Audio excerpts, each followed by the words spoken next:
কিছুক্ষণ আগে তুমি অহংকার করেছিলে না, আমি ছিলাম বলে আজকে এত বড় যুদ্ধে জয়লাভ করতে পারলাম। অর্জুন, যেমন এই রথ থেকে আমি নেমে গেলাম বলেই রথটা আজকে দাউ দাউ করে আগুন জ্বলে উঠলো।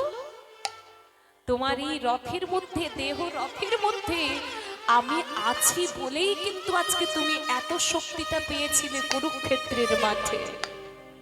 এই যে তুমি বলছো আমি যুদ্ধ করেছি, আমিটাই হলো আমি কৃষ্ণ।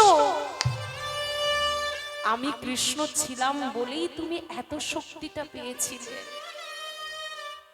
যেমন এই রথ থেকে নামবার সঙ্গে সঙ্গে রথটায় আগুন ধরলো, যেদিন তোমার ওই দেহরথ থেকে আমি কৃষ্ণ নেমে যাব, সেদিন এই রথটারও আর কোনো মূল্য থাকবে না। এই সুন্দর দেহরথটাও কিন্তু চিতার আগুনে দাউ দাউ করে চলে উঠবে।